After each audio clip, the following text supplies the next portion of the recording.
رابعہ بصری رحمت اللہ علیہ کو دنیا سے گئے ہوئے 1200 سال ہو چکے ہیں، لیکن ان کا نام آج بھی زندہ ہے، رابعہ بصری۔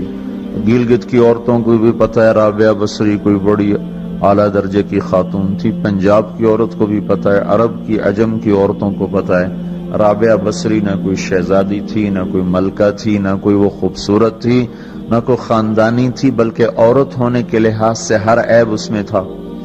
خاندان اچھا ہونا چاہیے تو وہ غلام تھیں، باندی تھی، شکل اچھی ہونی چاہیے تو وہ بدصورت تھیں، کالی تھی۔ پہ چلو شکل بے کیسی ہو، خاندان کیسا، اولاد کے قابل تو ہو، رابعہ بصری اولاد کے قابل بھی نہیں تھی، بانج اس کو کہتے ہیں، جو عورت اولاد کے قابل نہ ہو اس کو اردو میں بانج کہتے ہیں، عربی میں عقیم کہتے ہیں، آپ کی زبان میں بھی کچھ کہتے ہوں گے، ہیں؟ شونی تھی۔ تو اب بتاؤ عورت ہونے کے لحاظ سے کوئی چیز ہے؟ شکل، پہلا تاثر شکل کالی، دوسرا تاثر خاندان غلام، تیسرا تاثر اولاد کے قابل نہیں، بانج ہے، شونی ہے۔ تو 1200 سال کے بعد میں گلگت میں کیوں اس کا نام بلند کر رہا ہوں؟ میں نے کسی بادشاہ کی بیوی کا نام تو نہیں لیا، سکندر کی بیوی اور بنو امیہ اور بنو عباس کی ملکہ اور بیگمات ان کے نام تو نہیں لیے، میں کہہ رہا ہوں رابعہ بصری۔ ان کی عادت یہ تھی وہ روزانہ عشاء کی نماز کے بعد غسل کر کے کپڑے بدل کے اپنے خامن سے پوچھتی آپ کو میری ضرورت ہے؟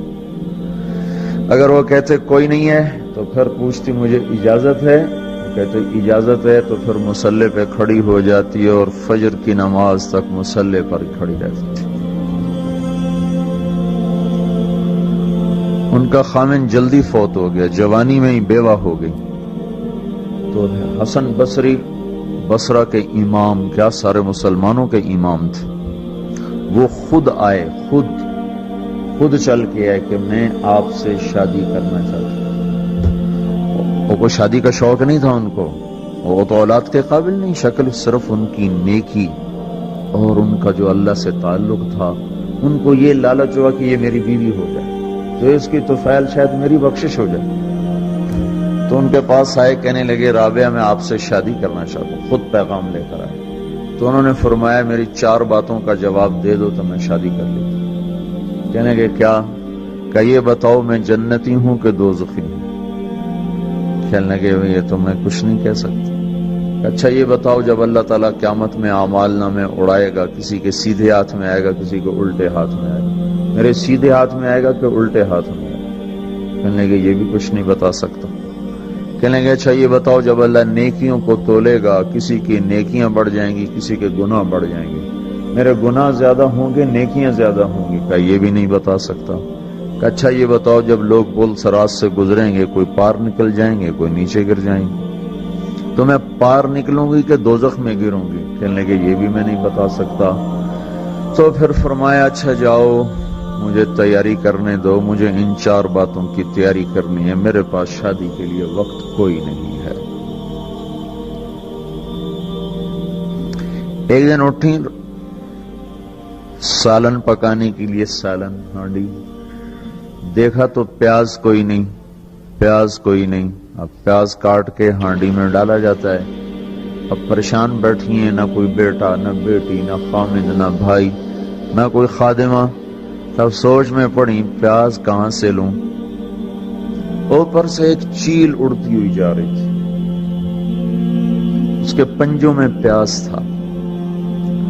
جب وہ اوپر آئی ہے تو اس کے پنجے چھوٹے اور پیاز سیدھا رابعہ بصری کی گود میں آ کے گرا۔ جو ہم سے دوستی لگاتے ہیں ہم پرندوں کو ان کا خدمت گزار بنا دیتے ہیں، ہاں جو اللہ سے دوستی لگا لیتے ہیں اللہ دنیا ان کے لیے مسخر کر دیتا، اللہ دنیا ان کے پاؤں میں ڈال دیتا۔ تو جب ان کا انتقال ہوا، رات کو ان کا انتقال ہوا، تو اپنی خادمہ سے کہا بس 2-4 آدمی بلا کے مجھے جلدی سے دفن کر دو، کسی کو نہ بتاؤ، صبح لوگوں کو بتا دینا،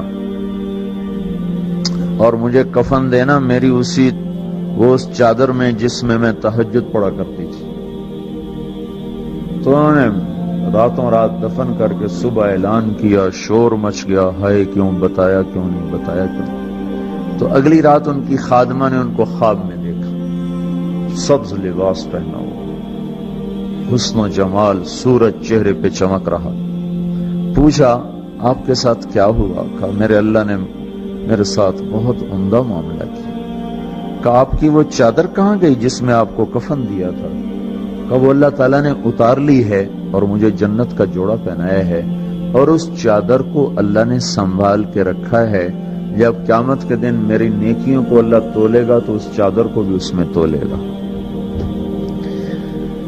انہوں نے پوچھا منکر نکیر کا کیا ہوا؟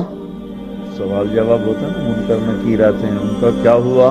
کہا وہ آئے تھے تو انہوں نے مجھ سے کہا من رب کی، تیرا رب کون ہے، تیرا رب کون ہے؟ تو میں نے منکر نکیر سے کہا جس اللہ کو 40 سال نہیں بھلایا اس کو 4 ہاتھ زمین کے نیچے آ کر میں بھول جاؤں گی۔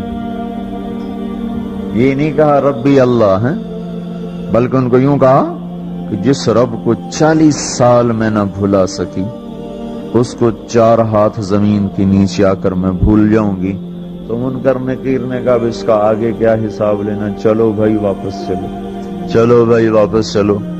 یہ بات آپ نے حضرت عمر سے فرمائی تھی، عمر وہ کیا دن ہوگا جب تو قبر میں ہوگا اور منکر نکیر آئیں گے زمین کو چیرتے ہوئے، اور ان کے ہاتھ میں ہتھوڑا ہوگا، ساری دنیا کے انسان جن اٹھانا چاہیں تو اٹھا نہیں سکیں گے، اور ان کی آواز میں بجلی کی کڑک ہوگی، اور وہ زمین کو چیرتے ہوئے آئیں گے، ان کے دانت لمبے ہوں گے، تو وہ آ کر تم سے سوال کریں گے من ربک ما دینک من نبیک۔ تو حضرت عمر کہنے لگے یا رسول اللہ میرے ہوش ٹھیک ہوں گے؟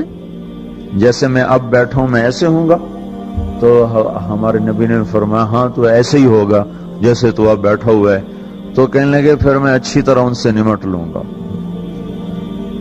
تو جبریل آئے، جبریل آئے، کہنے لگے یا رسول اللہ ہم دیکھ رہے ہیں آگے کہ عمر کو جب قبر میں ڈالا جائے گا اور آ کر منکر نکیر ان سے سوال کریں کہ مر ربک، تو یہ کہیں گے ربی اللہ فمن ربکما، میرا رب تو اللہ ہے، تم بتاؤ تمہارا رب کون ہے؟ میرا دین تو اسلام ہے، تم بتاؤ تمہارا دین کیا ہے؟ تو وہ منکر نکیر کہیں گے عجیب بات ہے، ہم تمہارا حساب لینے آئے کہ تم ہمارا